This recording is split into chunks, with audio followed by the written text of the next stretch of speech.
안녕하세요. 저는 리움 교육실의 김태연 교육연구원입니다. 오늘은 이 전시에도 곳곳에 녹아있는 포스트 휴먼 논의의 여러 면면들을 신상규 교수님께서 강의해 주실 예정입니다. 박수로 맞아주시기 바랍니다. 예, 반갑습니다. 소개받은 이하여대 신상규입니다. 아마 다 미술관을 찾아오신 분들이니까 미술에 굉장히 관심이 많고 그럴 거로 알고 있는데요. 사실은 아마 이 방에서 미술에 대해서 제일 모르는 사람이 제가 아닐까 싶습니다. 사실은 이 리움 미술관에서 아마 1년 전 정도부터 이 전시회를 기획하면서 담당자를 제가 처음 미팅했던 게 한 1년 훨씬 넘은 것 같거든요. 그런데 이제 올해는 코로나 때문에 원래 계획보다는 밀려서 아마 기획전이 열리고 이제 강연도 하게 되었는데요. 그래서 제가 오늘 말씀드리려고 하는 것은 어떤 미술에 관한 거라기보다는 이 전시 기획전의 그 배경에 녹아 있는 어떤 생각들이 어떤 건가, 특히 그 포스트 휴먼이라는 개념을 우리가 어떻게 이해하고 그것들이 우리에게 시사하는 바가 무엇일까, 이런 것들을 1시간 정도 진행하려고 합니다. 처음 시작하려고 하는 것이 이제 우리가 포스트 휴먼이라는 개념을 먼저 이야기하려고 합니다. 사실은 포스트 휴먼이라는 개념은 굉장히 여러 가지 방식으로 쓰이는데, 뭐 거기에 대한 어떤 책들도 굉장히 많은데, 아주 오래전에 나온 책 중에 그 포스트 휴먼의 조건이라는 책이 있습니다. 그 책에서 이 포스트 휴먼 개념을 여기 생명하고 기술이 상호 수렴돼서 점점 구분하기 힘든 시대. 이때 생명이라는 것은 우리가 인간의 생명을 생각해도 좋고 유기체의 생명을 생각해도 좋을 것 같아요. 그리고 기술 혹은 또 기계, 무생물이잖아요. 우리에게는 생명과 기계라는 것은 굉장히 구분되는 범주적으로 완전히 다른 종류의 것들인데, 그것들이 수렴돼서 이 포스트 휴먼 개념이 쓰이기 전에는 이 포스트 바이올로지컬이라는 표현을 좀 많이 사용했었어요. 생물학으로서 어떤 생물적인 방식으로 인간을 이해하는 어떤 시대, 이런 것들이 끝났다는 거예요, 사실. 그 이후에, 그러니까 생물적인 것 이후의 어떤 인간의 시대, 그것이 어떤 포스트 휴먼의 핵심 조건이다라고 이야기를 합니다. 그러면서 이게 의미하는 바는 결국 근대라는 시대, 빠르게는 14, 15세기, 늦게는 17, 18세기부터 시작하는, 그래서 20세기에 이르는 어떤 근대라는 시기. 그리고 사실 근대라는 시기가 휴머니즘의 시대거든요, 사실은. 휴머니즘. 그래서 그런 시대가 끝나고 우리는 이제 더 이상 휴머니즘으로 인간을 이해할 수 없는 시대에 도달했다. 굉장히 이제 구체적인 내용은 없지만 이 규정이 어떤 우리가 살고 있는 시대가 어떤 시대인가에 대한 굉장히 중요한 어떤 통찰을 보여주고 있는 것 같아요. 그랬을 때 도대체 그럼 일어나고 있는 변화가 뭘까? 아까 생명과 기계라는 것이 상호 수립한다고 그랬잖아요. 크게 두 가지 측면에서 우리가 접근해 볼 수 있는데, 하나는 인간이 점점 기계로 바뀐다는 거예요. 기계적이 되는 거죠, 사실은. 뭐, 문자 그대로 어떤 우리가 임플란트라든지, 그죠? 그 다음에 뭐, 이 페이스메이커라든지 이런 어떤 기계적인 장치가 우리 몸속에 들어온 사람들도 있고, 사실 그렇지 않아도 우리는 다양한 어떤 기술적 도구를 이용해서 활동하고 있습니다. 생활하고 있습니다. 당장 우리가 스마트폰 없으면은 하루도 견디기 힘들 정도로 그런 것들이 어떤 상징하는 것이 인간의 어떤 사이보그화라고 그러거든요. 사이보그라는 것이 생명과 기술, 기계가 합해진 상태를 사이보그라고 그러는데, 그랬을 때 인간은 점점 사이보그가 되고 있고, 더 나아가서 유전기술이라든지 인공지능 이런 것들을 통해서 우리가 인간의 신체를 기술을 통해서 변형하는 시대가 열렸죠, 사실은. 그리고 사실은 유전자 조작까지도 가능한 어떤 그런 시대가 열리고 있습니다.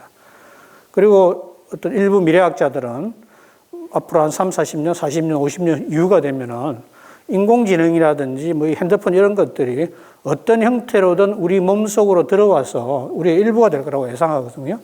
그런 것들이 인간이 기계화돼가는 어떤 그런 현상이라면은 반대로 기계가 인간화되는 어떤 모습을 보이고 있다는 거예요.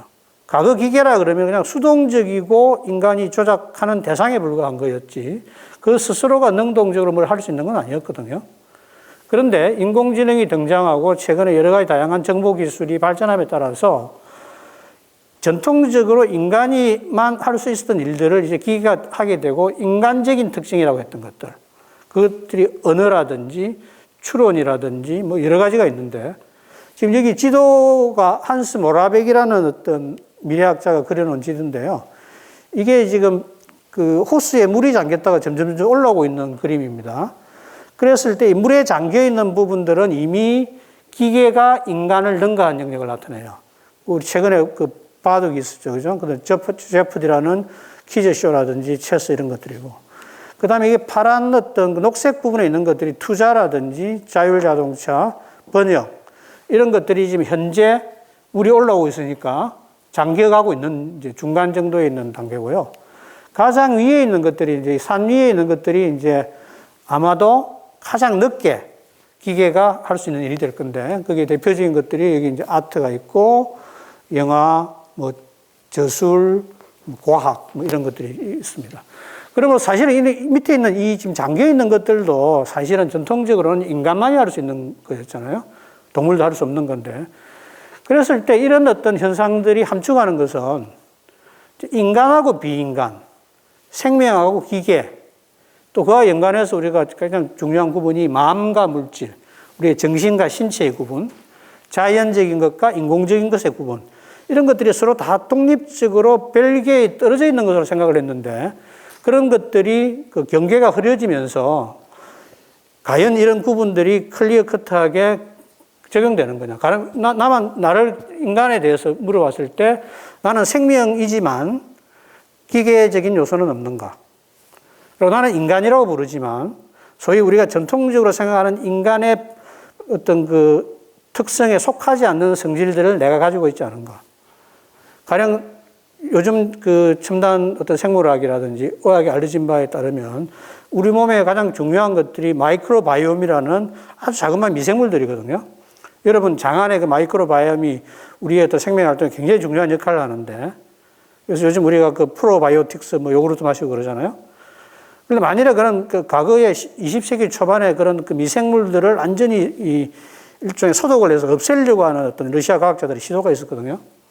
그런 것들이 어떤 그 그러니까 수명 연장을 위해 가지고 내장에 있는 어떤 그런 균들을 다 죽이면 인간이 오래 살 거다라는 그런 어떤 믿음이 있었던 거죠. 그래서 사실은 그게 틀린 이야기가 된 거죠. 그러니까 우리 자체도 이 피부만 보더라도 여기에 어마어마한 미생물들이 있거든요. 제가 올해 미술 관심 있으신 분 알 건데 어떤 외국 작가가 이걸 굉장히 그 미세 촬영을 해가지고 결국 인간의 피부라는 것이 인간과 외부의 이 경계, 우리가 생각했던 경계의 범주와 굉장히 다른 모습이라는 것을 보여주는 제 작품을 한번 본 적이 있는데요. 그런 것처럼 여러 가지 어떤 우리가 너무나 당연하다고 생각하는 구분들이 허물어지고 있습니다.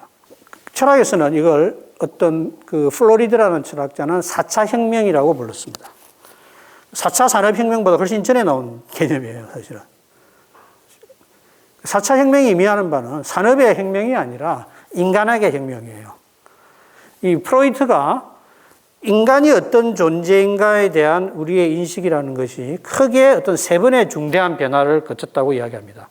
그걸 각각 1차 혁명, 2차 혁명, 3차 혁명이라고 한다면 1차 혁명이 코페르니쿠스의 천동설에서 지동설로 전환, 그 다음에 다윈의 등장이죠. 그 인간이 어떤 그 동물이라는 거죠. 그리고 다른 자연적 생물과 연속적인 존재라는 것들을 밝혀낸 거죠. 그 다음에 이제 프로이트 스스로가 자기를 끼워넣었어요. 사실 이제 프로이트가 왜 끼웠는지 궁금할 수 있는데, 근대라는 것은 특히 데카르트라는 사람은 인간의 어떤 가장 정수라 그럴까요? 본질적인 성질을 이성이라고 봤어요. 인간은 이성적이고 사유하는 존재이고 의식이라는 것이 의식이 투명한 어떤 의식, 그게 인간에 대한 어떤 하나의 상이었는데 프로이트가 밝혀준 건 뭐예요? 인간의 어떤 행동의 의사결정이나 많은 부분들이 사실은 무의식의 작용이고 그건 동물적 충동이거든요. 인간이 생각만큼 그렇게 이성적이거나 합리적이거나 투명한 존재가 아니야라는 거거든요. 그러니까 어떤 의미에서 이 각각의 혁명들이 공통적으로 그 이전의 사람들이 가지고 있던 인간에 대한 환상을 깨는 거예요. 그리고 인간이 훨씬 더 어떤 의미에서 위계적으로 생각하면 이 계급이 떨어지는 거죠. 우주의 중심에 있다가 우주의 변방으로 물려났죠. 그렇지만 여전히 어떤 그 존재의 대사설이라는 이 피라미드를 생각하면 인간은 정점에 있다고 생각했는데 동물하고 굉장히 수평적인 관계로 바뀌어버렸죠.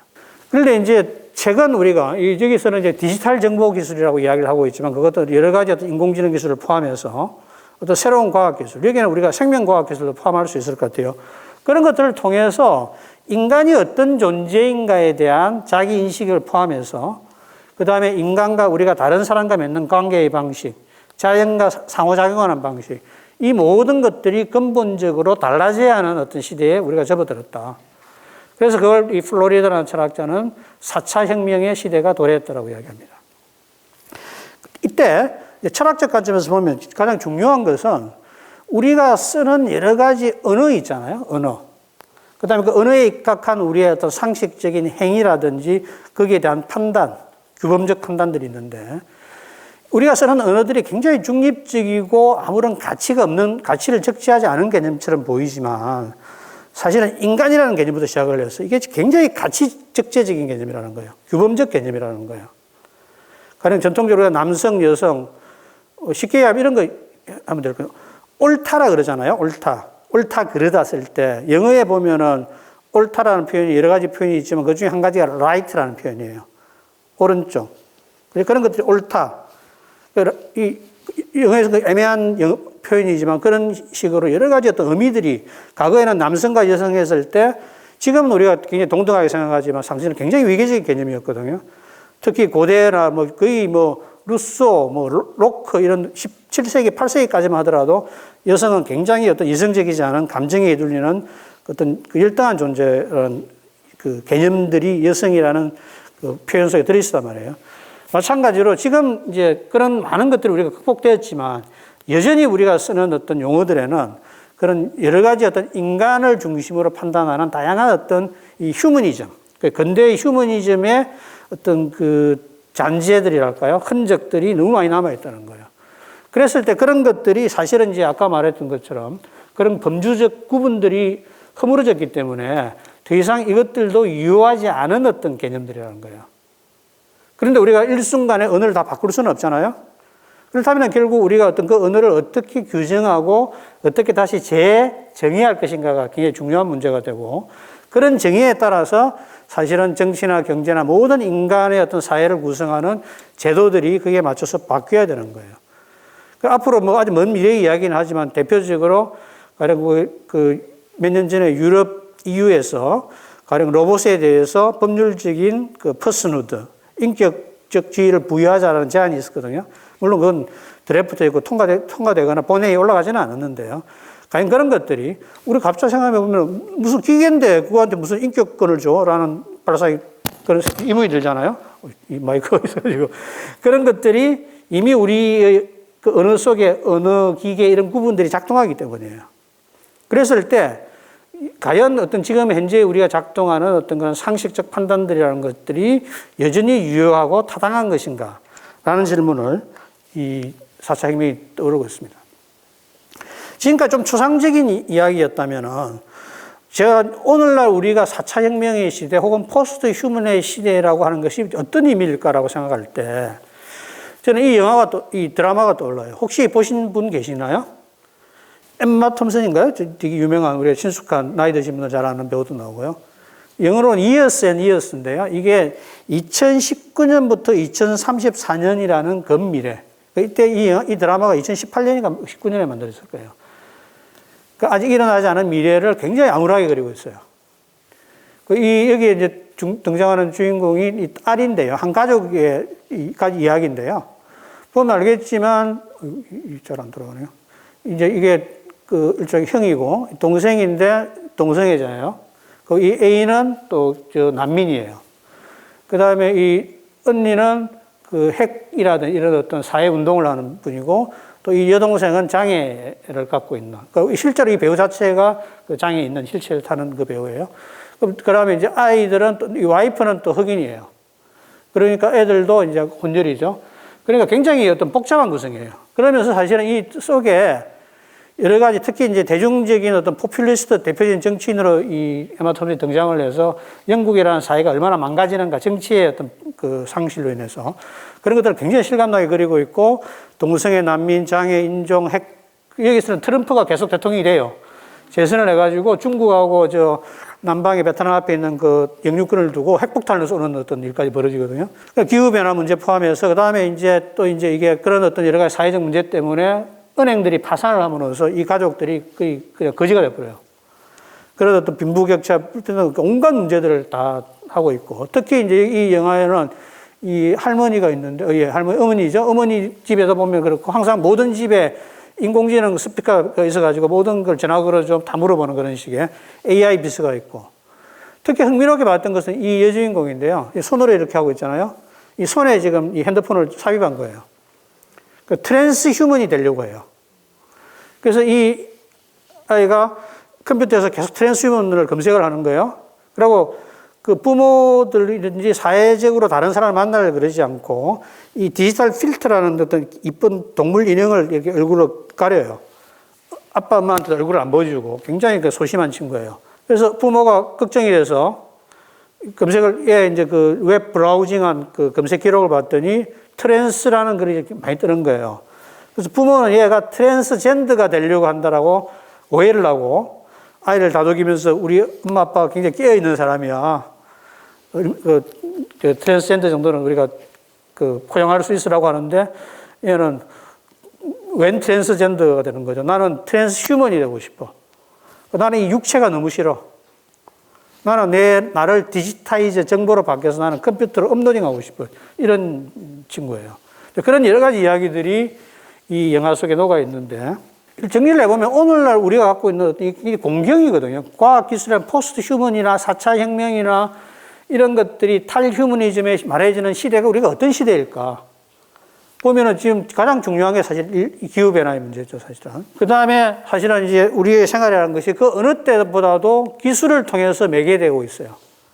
기술을 통해서 신체도 변형하고, 그 다음에 우리가 하는 많은 사회적 행위들이 사실은 기술의 개입을 통해서 이루어지죠. 저 대학에 있지만 사실 1년 동안 학교 안 가고 계속 인터넷으로 학생들, 지금 1, 2학년들은 대학 캠퍼스를 안 와본 친구들도 많아요, 사실은. 그러니까 여러 가지, 그 다음에 최근에 이제 화두가 되고 있는 메타버스, 뭐 가상과 현실이 구분되고, 그 다음에 사실 우리의 많은 의사결정이나 나의 행동 패턴들이 알고리즘에 맞춰지고 있어요. 알고리즘이 나한테 맞추는 것이 아니라 사실은 우리가 알고리즘에 맞추고 있어요, 사실은. 잘 생각해 보면은. 그러니까 이런 걸 어떤 알고크라시라 그러는데 여러 가지 어떤 그 우리의 그 삶이라는 것이 기술을 빼놓고는 살 수 없는 굉장히 다양한 전방위적으로 우리의 삶 속에 침투해 있죠. 그리고 한 가지 이제 이런 어떤 또 무관하지 않게 오늘날 세계 곳곳을 보더라도 우리나라를 포함해서 정치라는 것이 실종돼 버렸어요, 사실. 그리고 민주주의라는 것이 그 어느 때보다 심각한 지금 위기에 봉착하고 있습니다. 제도적으로. 그러니까 가장 심각한 게 가짜뉴스나 어떤 탈진실이라는 거예요. 특히 트럼프 같은 경우가 공공연히 얼터네이브 팩트라든지 얼터네이브 트루스라는 개념을 써서 진실과 거짓이 중요하지 않은, 요즘 우리나라 신문을 보더라도 마찬가지 느낌을 받거든요. 이 기자들이 진실을 보도한다는 거에 대해서 별로 관심이 없구나. 그냥 뭔가 클릭 장사가 되고 또 자기가 생각하는 정파적 이익에 도움이 되면은 어떤 식으로든 그걸 확대 정산해서 어젠다를 만들어내고 그런 정치적 게임을 하고 있지. 이들이 어떤 뭐 팩트를 보도한다 이런 거하고는 그 정말 낭만적인 이야기처럼 들리거든요, 저에게는. 그런데 문제는 이런 그 유튜브나 이런 알고리즘들이 최근에 많이 밝혀졌지만 페이스북이라든지 이 정오를 먹고 살아요. 끊임없이 사람들을 구분하고 서로의 어떤 정오를 조장하면서 돈을 버는 구조가 되어 있거든요.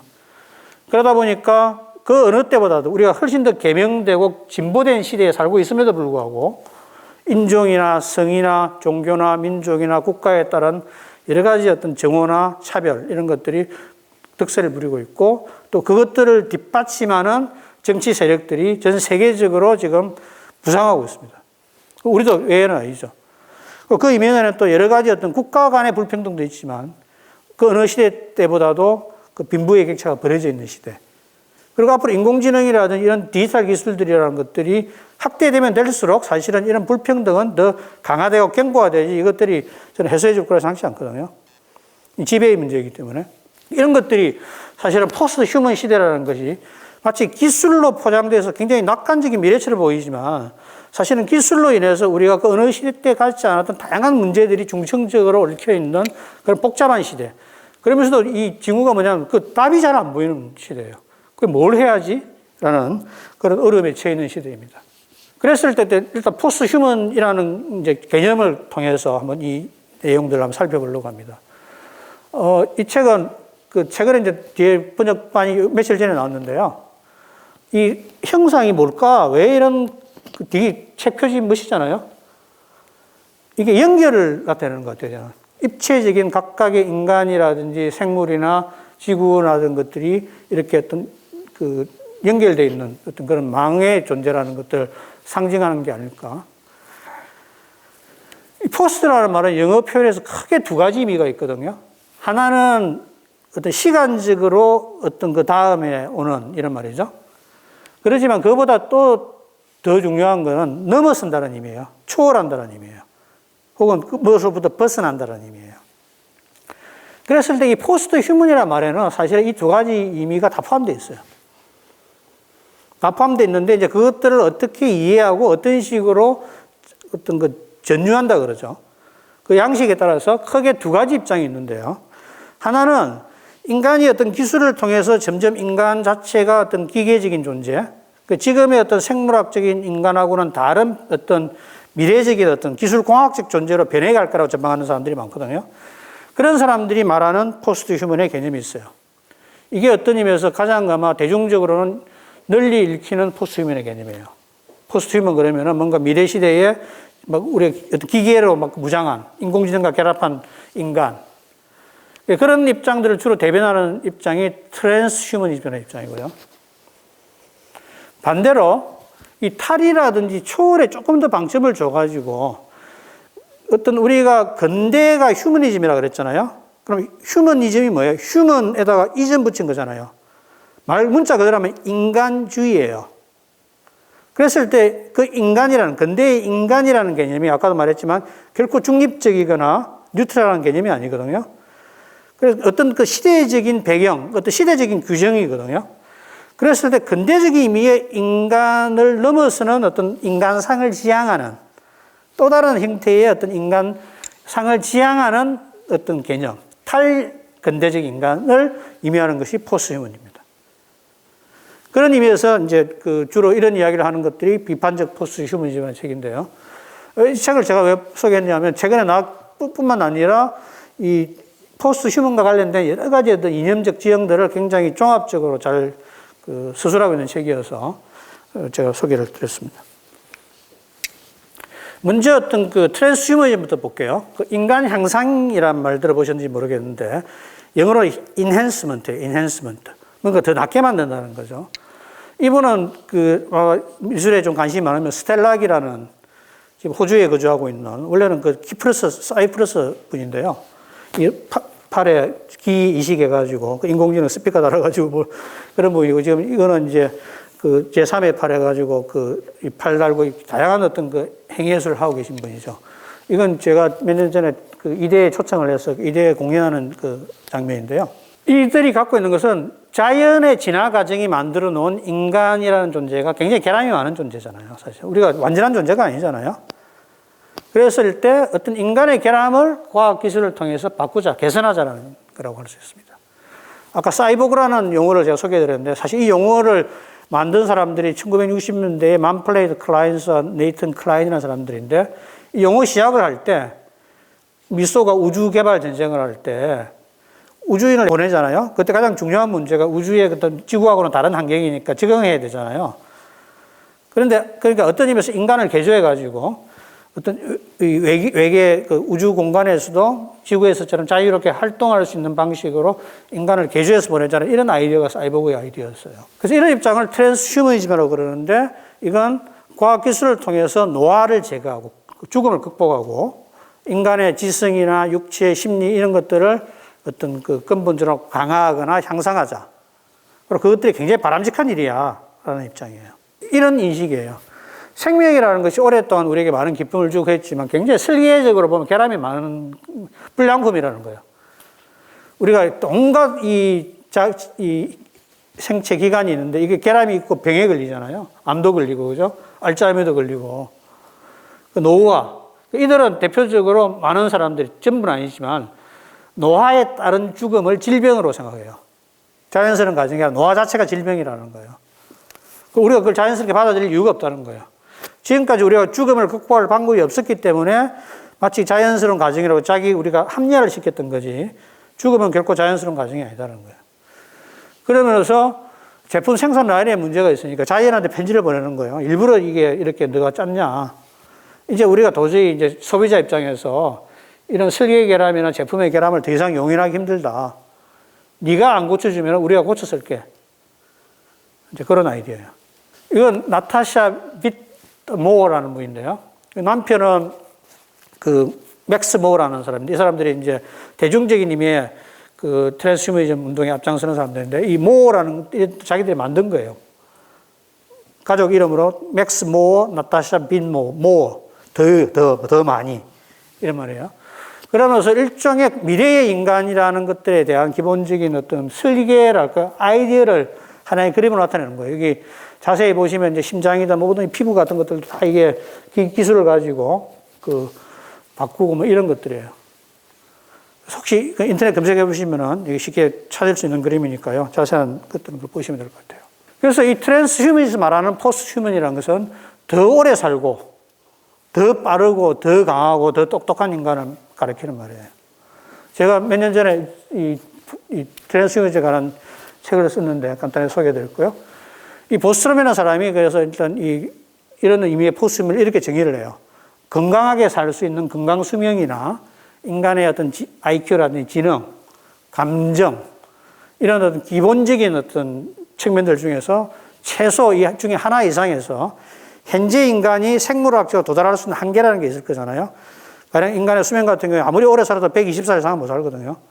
대략 그 정도로 보는데 물론 100세 이제 다 죽지만 120살까지 사는 사람도 있잖아요. 그런데 만일에 이게 200살, 300살까지 산다면 어떻게 될까? 그런 거예요. 그랬을 때 그런 존재를 포스트 휴먼으로 부르자라고 이야기를 하고 있고 그 대표적인 방식이 이제 유전자 조작하거나 인공지능과 결합하거나 특히 커즈 와일이라는 어떤 그 사람은 최근에 이 사람이 singularity is near 특이점이 온다라는 말로 번역이 되어 있는데요. 그런 책이 몇 년 전에 나왔는데 또 최근에 책이 또 나오는데요. singularity is nearer 더 가까이 왔다. 이제 근데 이 사람이 생각하는 것은 업로딩이라는 거예요. 아까 그 제가 트랜스휴먼 속에 그 베슨이 이야기할 때 했던 것처럼 인간의 정신의 어떤 그 우리나라는 자기 의식들을 디지타이즈 해가지고 신체를 벗어나서 디지털 장치로 이전해서 디지털 영생을 살 수 있는 존재로 바뀌겠다는 거예요. 그래서 이 사람은 오래 사는 법 책도 있고요. 하루에 뭐 비타민이든 알약을 한 100알씩 먹는데요. 지금 70대로 거의 80 다 됐을 건데 굉장히 젊어 보여요.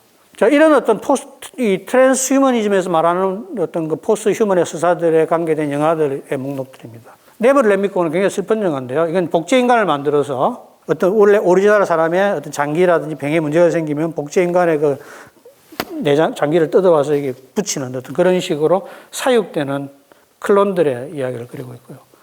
공각기동대라는 것은 일본의 애니메이션인데 여기서는 인간 같은 경우도 많은 그 등장하는 캐릭터들이 대부분의 몸들은 다 어떤 기계로 바뀐 존재들이에요. 그리고 뇌조차도 일정 부분은 남아있지만 이 전자뇌, 전뇌라고 해서 전기뇌와 결합되어 있는 그런 존재들을 그리고 있죠. 그 다음에 가타카라는 영화는 아주 오래된 고전인데요. 유전자 조작이 이제 그 통상화된 세상을 그리고 있어요. 그래서 여기는 이미 유전적으로 향상된 인간들, 거기서는 인간의 자식이라고 불려요. 그 다음에 엄마 아빠의 그냥 자연적인 출산의 과정을 거쳐서 태어난 인간은 여기서는 놀랍게도 신의 자식이라고 불려요. 자, 신의 자식과 인간의 자식 중에서 어떤 것들이 더 계층적으로 높은 존재일까요? 이 영화에서는 인간의 자식들이에요.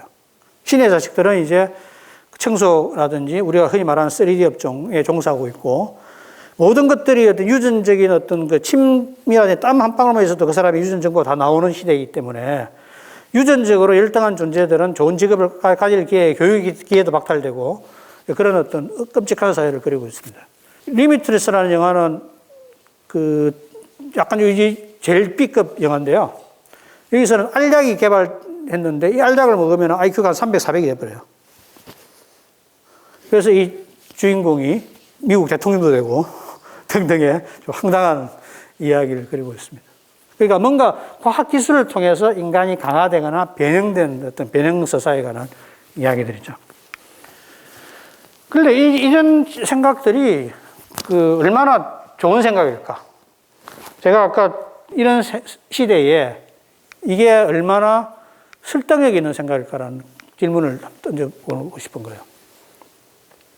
그러니까 되게 이 트랜스휴머니스트들이 결국 항상 이들이 말하는 것은 과학기술을 통해서 뭔가 어떤 그 과학기술적인 유토피아를 이야기하고 있거든요. 그런데 많은 사람들은 이들을 울트라 휴머니즘, 초강력 휴머니즘이라는 거예요. 그 다음에 스테로이드 휴머니즘. 우리가 스테로이드라는 것들이 이 근육 강화 같은 거 시킬 때 먹는 약물 같은 것들이잖아요. 그러니까 휴머니즘을 더 비대하게 만드는 거라는 거예요. 이건 인간에 대한 어떤 전통적인 역사적인 어떤 설명이나 분석, 반성이 부족하고 여전히 인간 중심의 어떤 세계관, 그리고 인간이 다른 존재들에 비해서 예외적이거나 특권적이고 특수한 존재라는 생각을 바탕에 그대로 깔고 있다는 거예요. 그리고 미래의 어떤 진보라는 것들을 기술의 개발, 또 그에 따른 생산성의 향상, 경제 개발 이런 것들과 동일시하는 생각들이에요. 사실 어떤 의미에서 우리 시대의 보편적인 생각이에요, 이게 사실은. 과학기술만 빼고 나면은, 우리는 지금 내년에 대통령 선거인데 계속 지금 나오는 이야기들 보면 어떻게 새로운 기술 개발하고 4차 산업혁명 해가지고 얼마나 어떤 애국가의 경쟁에서 얼마나 경쟁에서 이기고 이런 이야기들이잖아요. 그러니까 발전이라든지 진보라는 것들을 항상 생산성의 향상에 따른 경제적 부회전과 새로운 어떤 첨단 기술의 개발과 동시하는 사회에 우리는 살고 있는 거죠. 그런데 과연 지금 사실 우리 인류는 그 어느 때보다도 과학기술적으로 진보된 시대에 살고 있는데 운명적으로 과연 우리가 똑같이 다른 어떤 그 시대보다도 진보된 시대에 살고 있다라고 과연 자신할 수 있는가? 저는 여전히 여러 가지 논의의 여지가 있다고 생각이 들거든요. 그랬을 때 과연 더 강하고 더 빠르고 인간이 더 똑똑하게 만드는 것이 과연 오늘날 우리의 공경에 대한 적절한 처방인가라는 어떤 질문을 던지게 되는 거죠. 그랬을 때 조금 다른 관점에서 포스트 휴먼을 볼 필요가 있지 않을까 하는 거예요. 아까 제가 소개했던 그 책이 이 번역서가 며칠 전에 나온 책입니다. 철학적 포스트 휴먼으로 번역이 됐고요. 이건 이제 로지 브라이도티라는, 아마 여러분들이 이번에 보니까 동영상 시리즈가 몇 개 있던데요. 홍성욱 선생님하고 정재하 선생님하고 또 누구였죠? 조한혜정 선생님 세 분 인터뷰가 어저께 제가 열심히 봤는데요. 브라이도티입니다. 사실 이 사람이 이제 포스트 휴먼 담론을 이끌어가는 사람이고, 사실 오늘 저녁에 또 제가 융합과정 우리 과정에서 초청을 해서 저녁에 특강을 온라인으로 하게 돼 있어요. 이 포스트 휴먼이라는 책이 있고요. 그 다음에 저건 제가 아칸에서 여러 필자들과 만든 책인데, 포스트 휴먼이 몰려온다는 책이에요. 제가 각각 이런 것들이 현재 어떤 시대에 대한 여러 가지 조금 더 다른 방식의 트랜스휴머니즘과는 다른 관점에서 사태를 보고자 하는 그런 내용들의 책입니다.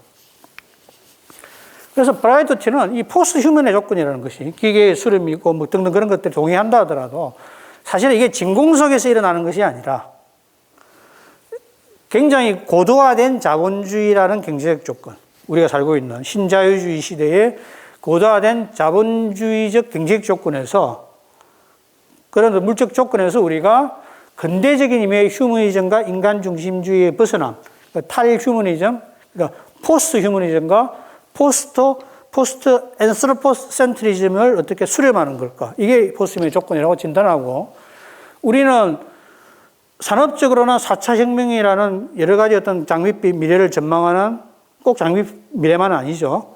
어떤 과학기술의 어떤 발전, 그에 따른 어떤 그 산업의 발전을 상징하는 4차 생명이 한 축에 있지만 또 다른 한 축에는 뭐예요?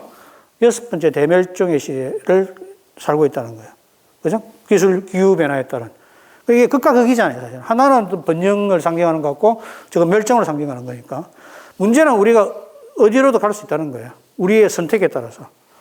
그래서 이제 결국엔 이 포스트 휴먼 담론은 이 속에서 어떻게 균형을 갖고 우리의 어떤 미래를 모색할 거라는 담론이고, 그랬을 때 이 포스트 휴먼이라는 것들 하나의 이론적인 어떤 피겨라고 본다면은, 형상으로 본다면은, 이것들을 통해서 우리가 어떤 기술적 조건이나 여러 가지 기후 문제, 자본주의 문제 이런 것들을 이걸 가지고 탐색하자는 거예요. 새로운 가능성을 우리가 모색하는 도구로 쓰자는 주장을 하고 있는 거죠.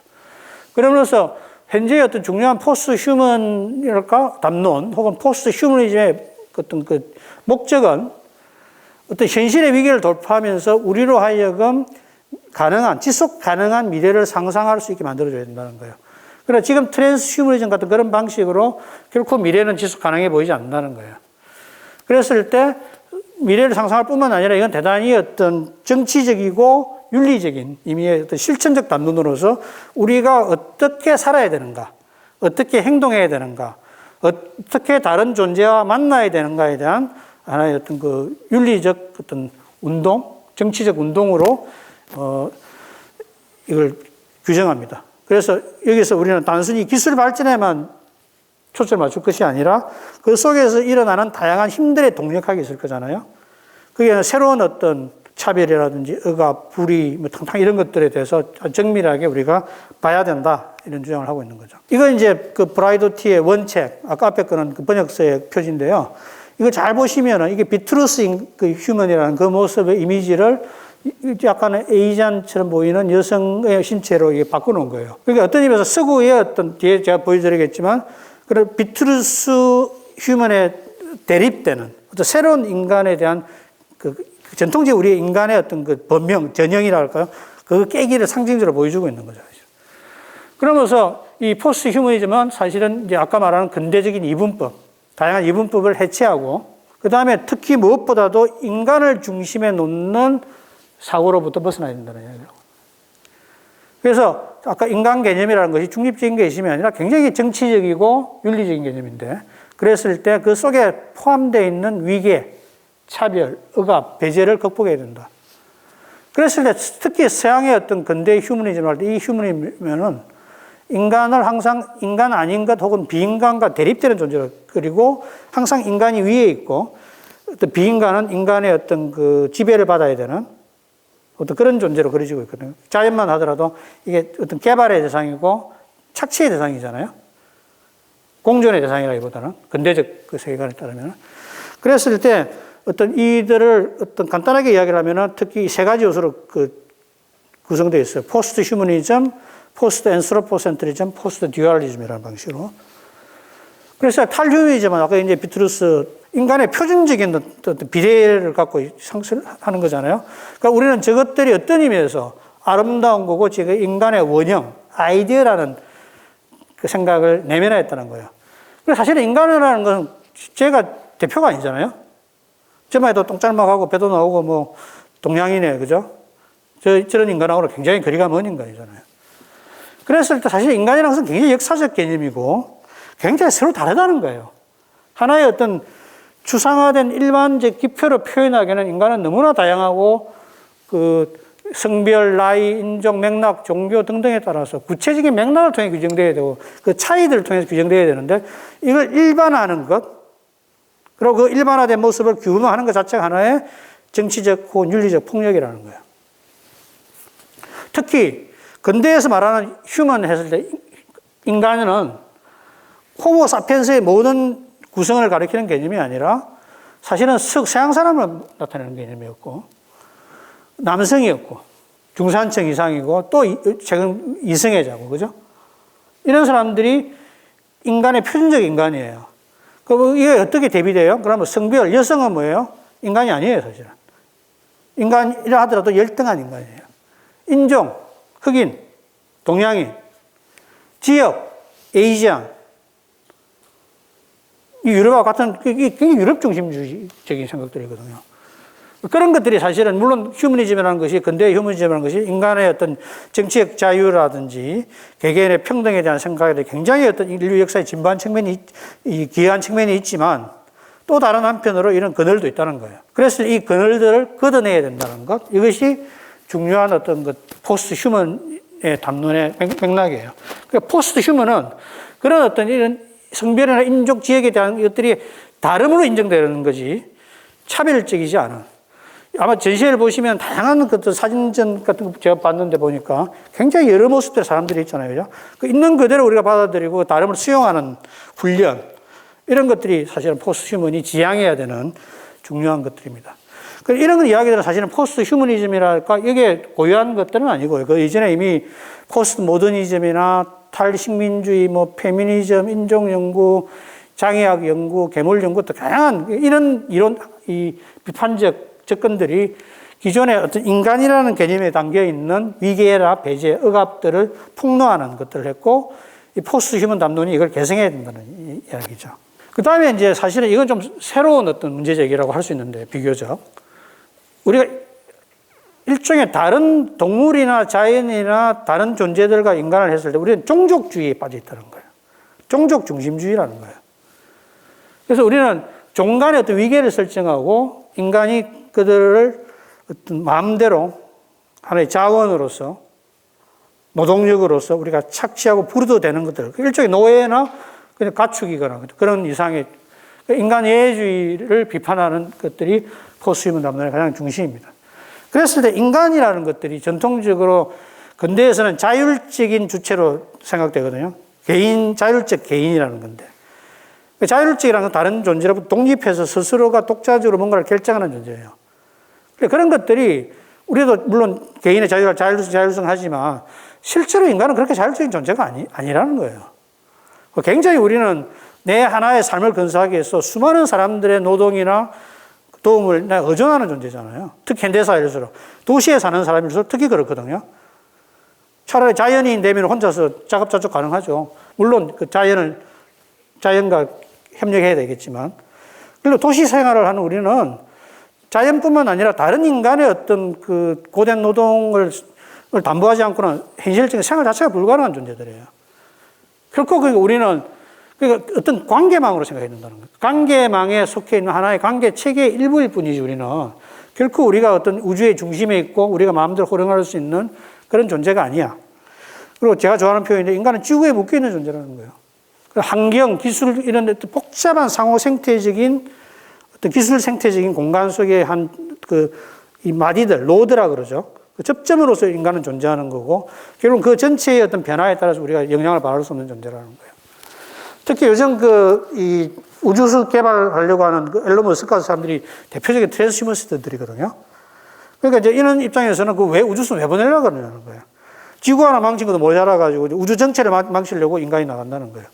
사실 그런 어떤 서사를 보여주는 그 영화도 많죠. 물론 어떤 의미에서 과학적이거나 우주를 탐사하는 그 꿈 자체가 나쁜 건 없는데, 과연 우리가 뭘 위해서 우주로 나가느냐는 것들 한번 고민해 봐야 된다는 거예요. 그리고 사실 우주에 나가기 위해서 로켓 쏘는데 어마어마한 돈이 들잖아요. 그런데 사실 지구에 있는 그 수많은 불행이라든지 비참함이라든지 불평등 이런 것들에 쓸 돈 없다고 그러면서 그러게 쓸 돈은 있는 거죠, 사실. 이런 것들이 굉장히 어떤 우리의 어떤 그 인지 부조화 같은 상태에 있는 거라는 거예요. 이 책은 그래서 제가 좋아하는 마크 롤랜저라는 철학자의 전서인데 우리말로 번역은 안 된 것 같은데 사실은 여기는 이제 이 침팬지라든지 특히 동물들이라는 것들이 인격일 수 있는가? 퍼슨. 영어에서 퍼슨 하면은 사람이라고도 번역이 되지만 인격이거든요. 우리가 인격하고 사람은 달라요. 인간하고는 사실은. 우리가 법률적으로 법인이라는 거 있잖아요. 그죠? 법인격. 그런 것처럼. 인간이 아닌 인격적 존재가 있을 수 있거든요. 가령 우리가 외계인 영화를 보면은 외계의 지능적인 생물체가 있다면 그게 인격이거든요. 말하자면은. 그랬을 때 동물도 인격일 수 있는가. 그 다음에 특히 이제 이 마크 롤랜저 사람들 월드 오브 파이어라고 되어 있는데 기본적으로 지금 환경 파괴의 가장 유망한 솔루션. 실제로 바이어블한, 우리가 실천 가능한 솔루션은 육식 빨간 고기를 안 먹는 방식으로 식생활을 바꾸지 않으면은 이 미래가 없다고 이야기해요. 그러니까 실제로 인간 외에 지금 그 지구상에 있는 많은 생물들의 종 다양성이 훼손됐고, 지금 그 바이오매스라 그러죠. 그 생물체의 체중 질량 같은 거 이런 걸 따지면은요, 지금 조류의 75%가 닭이나 우리의 가금류예요. 인간이 섭취하는. 나머지 25% 정도가 야생지거나 인간이 먹지 않는 조류고요.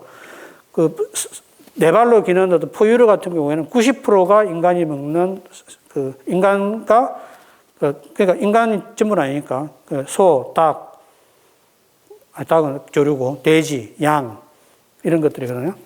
그게 그 다음에 그것들이 옥수수 같은 그 식물을 키워가지고 그게 100이라는 에너지가 있다면 그걸 동물을 먹이는 거예요. 그럼 동물로부터 얻을 수 있는 에너지는 10이에요. 100의 에너지를 투여해서 10을 뽑아내고 그게 우리의 어떤 그 입맛을 위한 거, 얘는 아무런 어떤 의미가 없는 거라는 거예요. 이게 이제 이 마크 롤렌뿐만 아니라 피터 싱어라든지 많은 어떤 그 동물 보호론자랄까 이런 분들이 동물 해방론자들이 하는 이야기인데요. 한번 진지하게 저도 육식을 좋아해가지고 이게 가능한 줄이려고 노력을 해야 되지 않을까라는 반성을 하게 되는 이야기들입니다. 포스트 듀얼리즘은 인간과 기계의 구분에 대한 것들이에요. 이제 아까는 이제 동물이나 자연 세계지만 혹시 이 영화 보신 적 있는지 모르겠는데 라스 앤 리얼 걸이라는 이 섹스도라고 사랑에 빠지는 어떤 그 사람을 그리고 있는데요.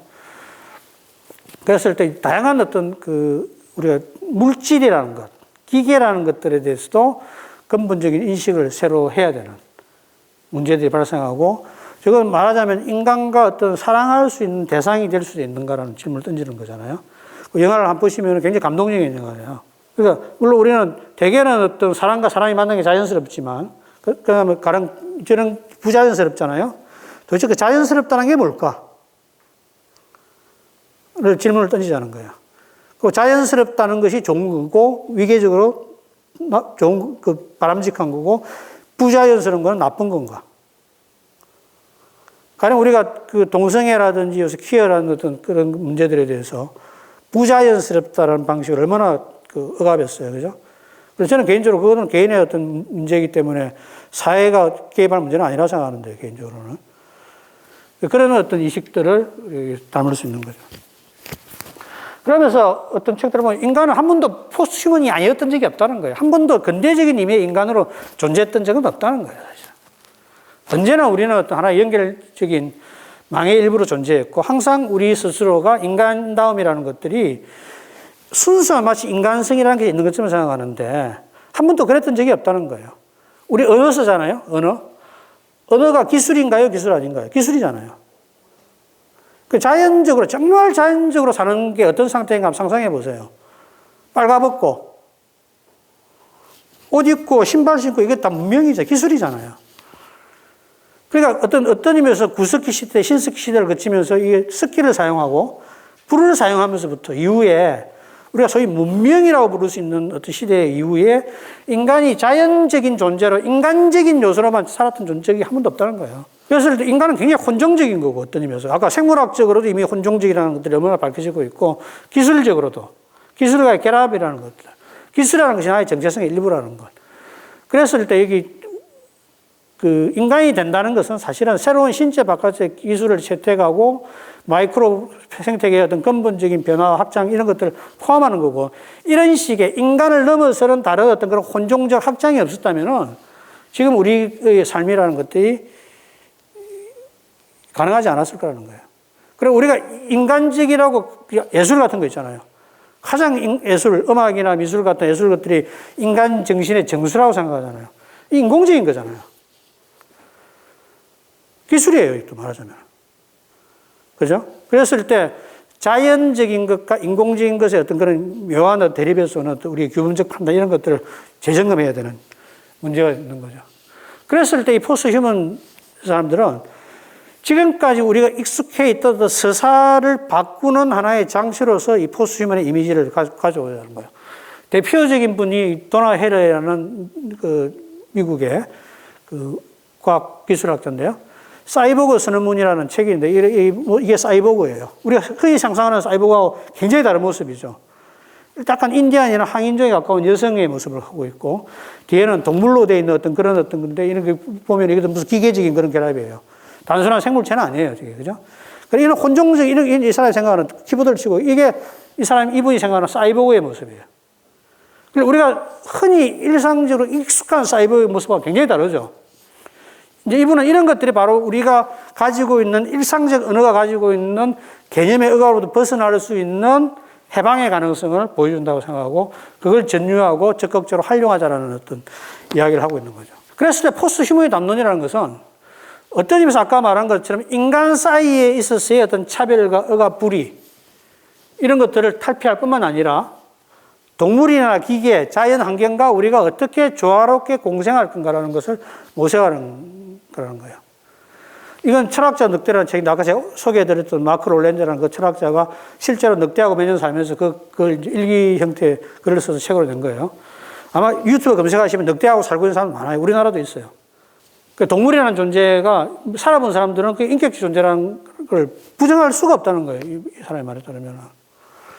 그랬을 때 포스트 휴먼이라는 것은 어떤 새로운 삶의 관계의 방식을 우리가 상상하는 문제고 특히 대표적으로 우리가 인간뿐만 아니라 인간 중심 위계를 해체하고 비인간 타자와의 조화로운 공생을 모색해야 되고 이들과 어떻게 관계 맺을 건가 이것들을 고민하는 것이 핵심 하수가 되어야 된다는 이야기입니다. 그러면서 우리가 정의라는 것도 인간 세계에만 적용되는 것이 아니라 자연적인 전체의 수준에서 정의되는 저스티스를 생각해야 된다는 거예요. 비오스와 조에라는 그리스 히랍에 나오는 생명이라는 개념인데요. 여기서 비오스라는 개념은 인간의 생명을 나타내는 개념이라고 생각하시면 돼요. 인간의 제도와 법을 통해서 보호되는 생명. 그러면 더 원초적인 어떤 생명은 조예예요. 그래서 지금 우리는 너무 비오스 중심적인 방식의 문명을 이끌어왔는데 그것들이 조예 중심으로 바뀌어야 된다는 거예요. 우리가 갖고 있는 것들이 굉장히 어떤 종족 패권주의고 그랬을 때 항상 우리는 정치를 이야기할 때도 인간사만 생각하는데 그것이 아니라 어떤 의미에서 행성 수준에서 생각해야 된다는 거예요. 이게 지금 굉장히 유명한 사진인데요. 인도의 뉴델리예요. 이건 지금 코로나가 시작되기 전의 사진이에요. 코로나 이후의 사진이에요. 코로나를 통해서 지금은 또 지금 우리가 또 이 정상화되는 과정에서 어려움을 겪고 있지만 극적으로 인간의 활동이라는 것이 지구에 얼마나 그 폭력적인 걸 보여주는 상징적인 사진이에요. 그때 비행기도 많이 못 뜨고 차도 안 다니고 사람들 다 집에 맸잖아요. 그 순식간에 저렇게 되는 거예요. 너무나 상징적이고 무서운 사진이라고 저는 생각이 들거든요. 그러니까 우리는 인간 중심의 인간 세상과 인간 생명이랄까 이 공동체만을 생각할 것이 아니라 지구라는 공동체를 생각이 들고 행성이라는 것들을 단순히 지구과학의 과학적인 대상이 아니라 인문학적인 질문의 대상으로 가져야 된다는 것이 이 생각들이 갖고 있는 그러기 위해서 결국 우리가 서사를 생각해야 되는데 이야기인데요. 이건 지금 우리가 아까 트랜스휴머니즘이 개성하고 있는 기본적인 서사가 이거예요.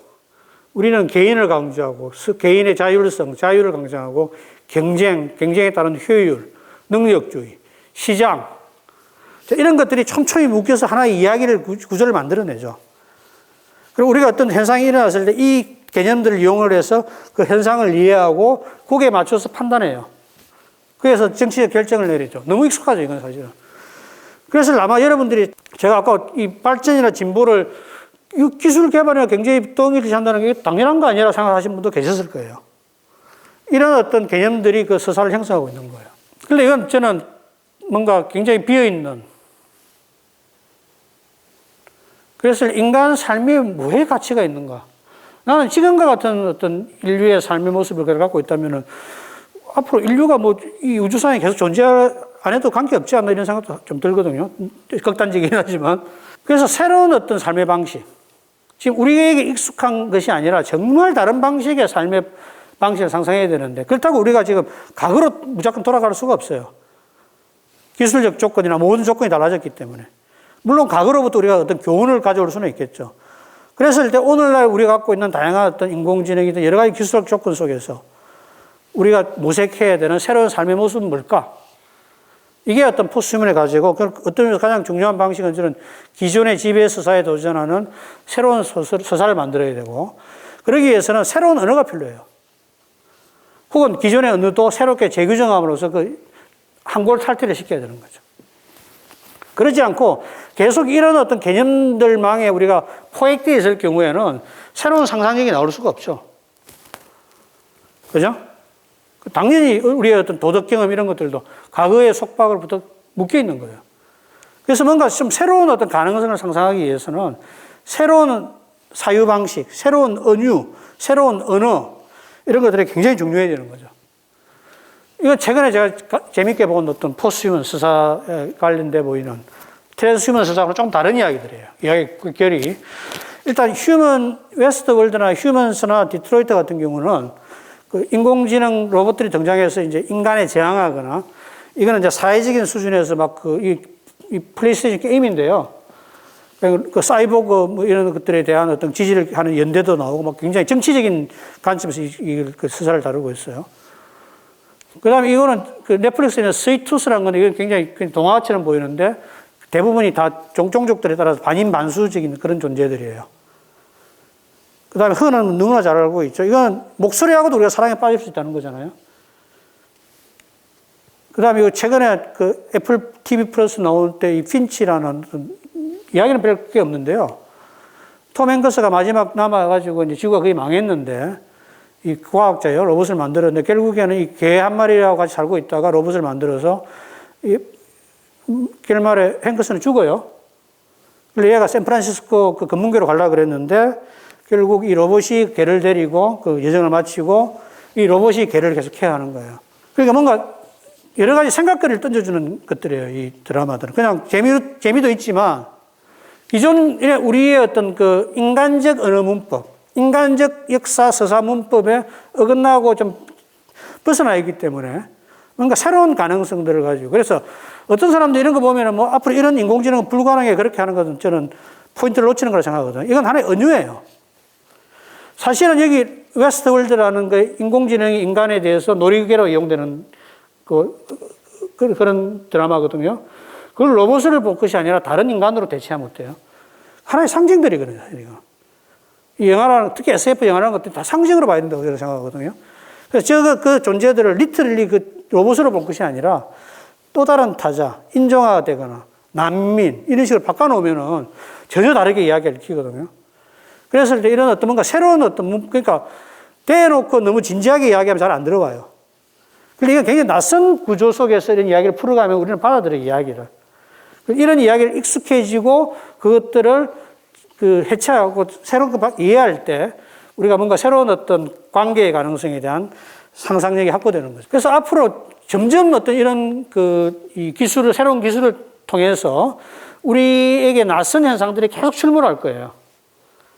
그런데 계속 우리는 여전히 어떤 보편주의라든지 정상, 비정상과 같은 과거의 은혜에 포획된 방식으로 생각하면 안 된다는 거예요. 타성에 빠지면 안 되고, 뭔가 새롭게 자꾸 이해하려고 그러고, 무엇보다도 이 공존과 협력이라는 것. 그 단순히 인간의 공존과 협력뿐만이 아니라 지구적 수준에서의 공존과 협력이라는 것들을 중심에 놓고 생각해야 되고, 이런 포스트 휴먼의 삶의 방식이라는 건 결국은 단순히 관념적인 것이 아니라 내가 어떤 옷을 입어야 되고, 요즘은 이제 많이 이제 밍크라든지 동물 가죽을 이용한 자켓 같은 거 많이 안 입죠. 요즘 또 같은 이제 구스라든지 떡다운 같은 것도 이게 뽑는 거잖아요. 그거 말고 이제 폴리에스터 이용해가지고 하는 본 것들이 있더라고요. 그러니까 가능한 그런 거 있고, 뭘 먹을 건가?